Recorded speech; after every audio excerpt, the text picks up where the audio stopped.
On today's Enrique's Home Buyer channel, we are going to talk about adjustable rates. Welcome back, Enrique here.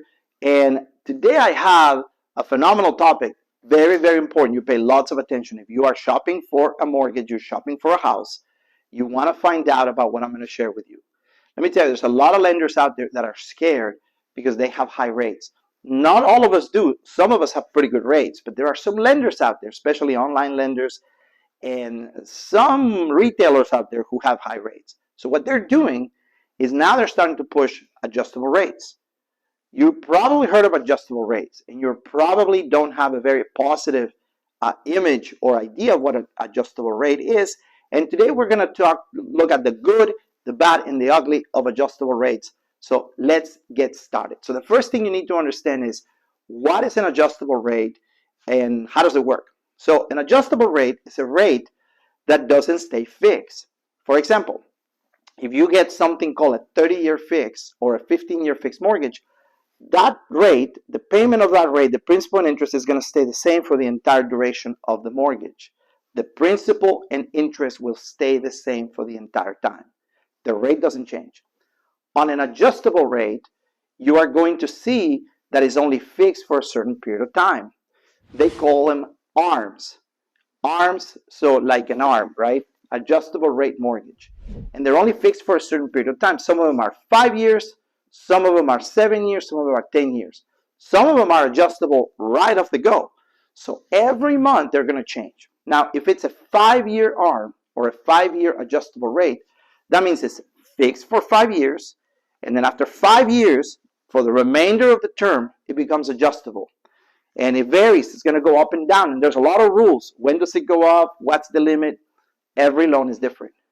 So the worst thing you can do is go and buy a mortgage or a home with a mortgage with an adjustable rate that you don't understand. Now, I'm not telling you not to get an adjustable rate. I have clients that are getting adjustable rates. But the difference is I am explaining to them how they work. So again, you don't want to go and get into an adjustable rate that you don't understand. Just because a lender tells you, hey, you know what, get into this rate, I'll refinance you in a year. You don't know that that person's going to be able to refinance you. So you need to understand the implications of purchasing a home with an adjustable rate.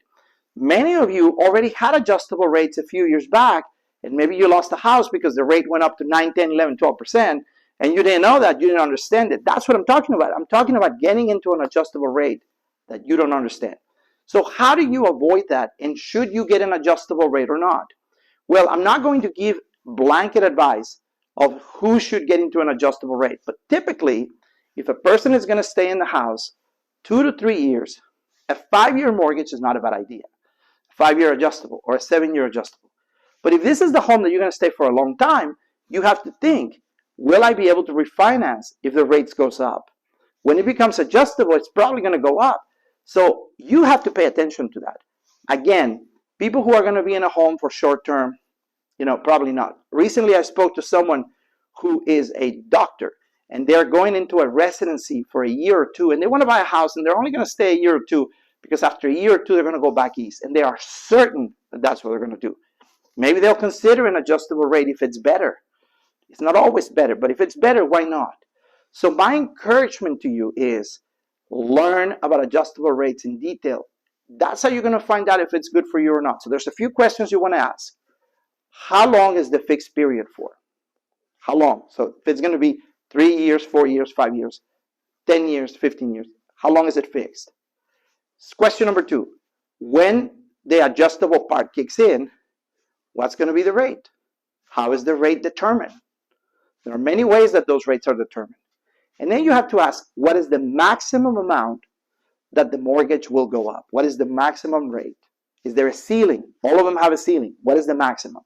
So if you get into an adjustable rate that's 5% now, and the ceiling is 7, that means that after the 5 years, it cannot go any higher than 7. But you have to learn how it works. Don't get into an adjustable rate unless you've had a conversation with someone who can walk you through the process and who can answer those questions. What is the period of the fix? What happens after the period ends? And what is the ceiling and how high does it go? Those are the questions you want to ask. This is a complex subject, And I don't want to bore you with it, but I want you to pay attention. If a lender just says, oh yeah, it's great, it's good for 5 years, after 5 years you can just refinance, come back and see me, stop. Find out more. Ask questions. Find out if it's right for you. We're always available. Comment below. Make sure you hit subscribe. We have tons of videos in our video library where you can learn more about how to buy a home and how to be a good homeowner. I hope you have a great day. This is Enrique with Enrique's Home Buyer Channel. Have a great day.